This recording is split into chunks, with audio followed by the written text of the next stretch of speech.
Shalom, shalom, shalom. All praise to Yahweh B'Shem Yashai. All praise to Yahweh B'Shem Yashai. And thank you to the elders and to the brothers that helped teach me this truth, And I just want to, talk about the topic of Israel being gathered from, the four corners of the world. Because something happened today, which I seen. Let me turn this over real quick. I seen an ad, a pop-up, or it was either an ad on a YouTube video or a pop-up something that I seen on my iPad. And when it came by, I screenshot it because it took me back about a little bit. And you'll see why if you read it right here. It says, in this picture, it says, "You are a jealous God. Conquer the world and bring your people home." Now, Yahweh is a jealous God, right? And we know, according to 2nd Esdras chapter 6, verse 9, that Esau is the end of the world, and Jacob is the beginning of it that follow after it. And we know, according to Ezekiel chapter 36, verse 19. Let me go to Ezekiel.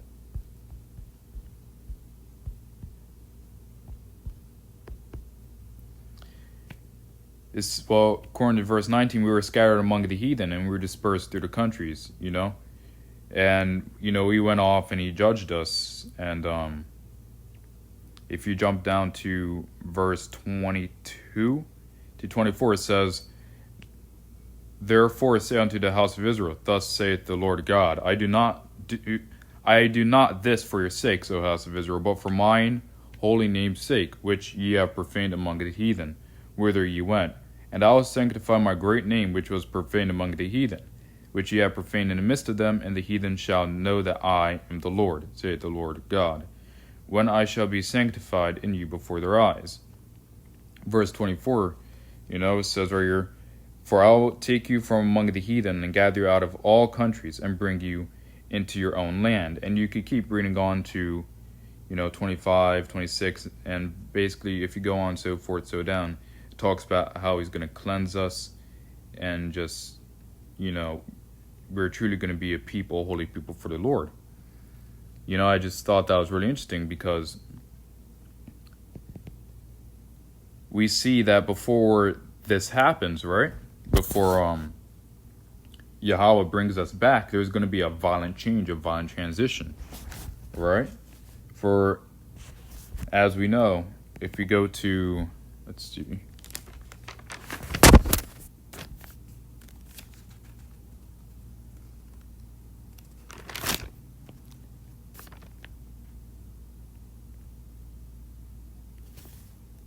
if we go to, let's see.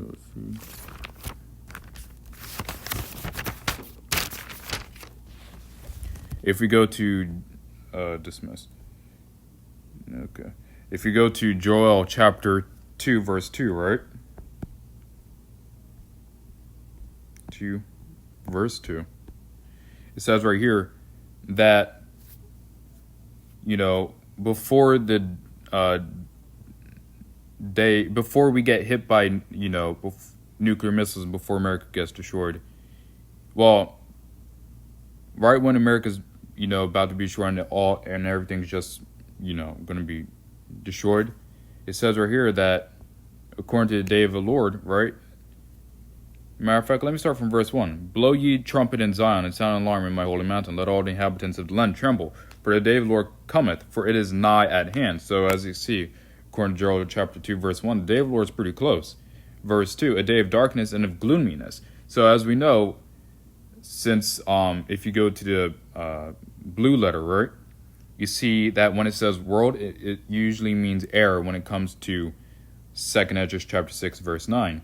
But let's see what happens in verse 2 when we go to that violent transition and what's going to happen before we go into the transition of the kingdom. It says right here, "A day of darkness and of gloominess, a day of clouds and of thick darkness, as the morning spread upon the mountains, a great people and a strong. There hath not been ever the like, neither shall be any more after, even to the years of many generations." And let's keep going. A fire devoureth before them, and behind them a flame burneth.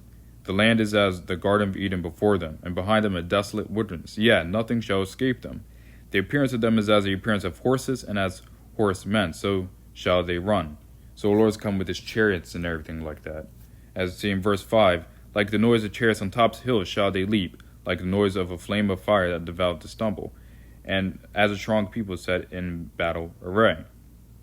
And verse 6, before their face the people shall be much pained, all faces shall gather blackness. When it says all faces shall gather blackness, that basically means, like, they're really going to soil themselves. It's going to be bad. And literally their face is going to be black after the nuclear fire, because they're going to be crisp. In verse 7, they shall run like mighty men. They shall climb the wall like men of war. And they shall march everyone on his ways, and they shall not break their ranks. Right. So when the day of the Lord comes, what's going to happen is that these nations are going to get whooped. They're going to get destroyed. It's going to be a super violent transition. It's going to be a judgment on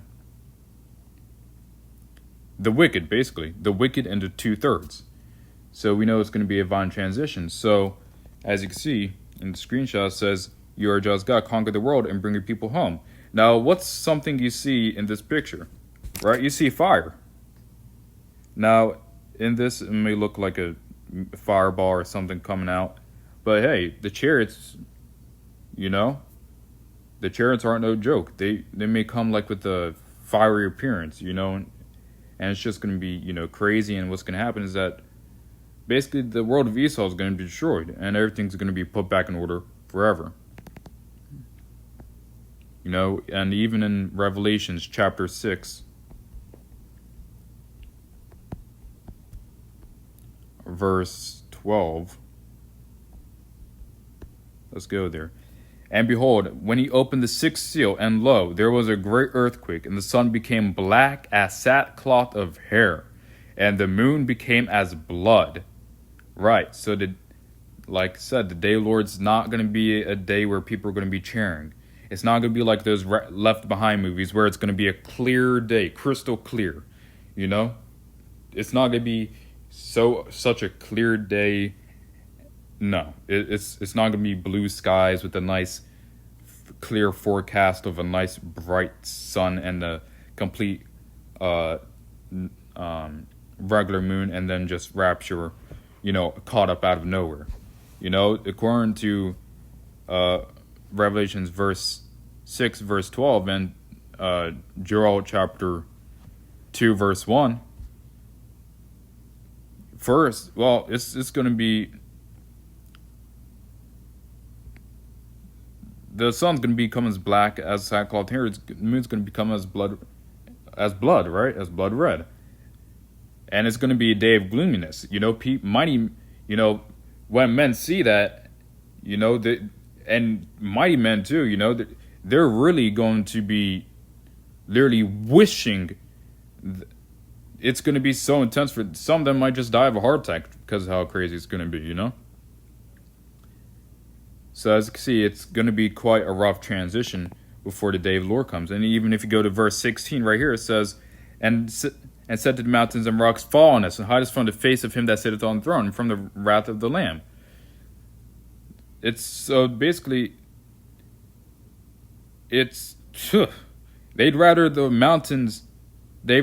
say to the mountains and rocks, right? And now when you say rocks, think of rocks like not little rocks. Think of rocks like boulders, or think of rocks like the size of your head or the size of your TV. They're going to be saying to the rocks, hide us from the face of the one that sits on the throne, from the wrath of the Lamb. The face of the Lord is going to be that terrifying to these wicked people and to the 2/3, And I just wanted to bring out that lesson, but it says, I guess in the third part it says, and bring your people home. But after all that's said and done, Yahweh's going to bring us home, and he's going to put us with a pure language. Zephaniah, let's get it out, come on. 13.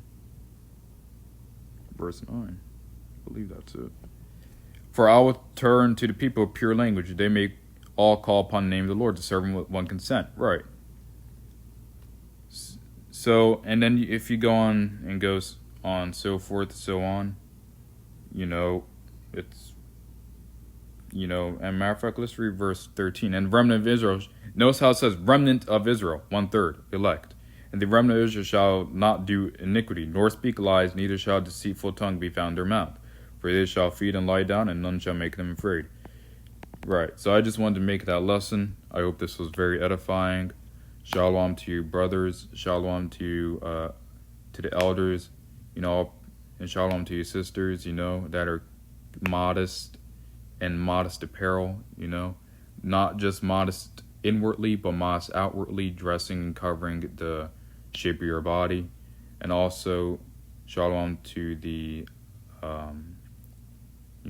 just shalom, and all praise to Yahweh Shem Yoshai. Peace and blessings.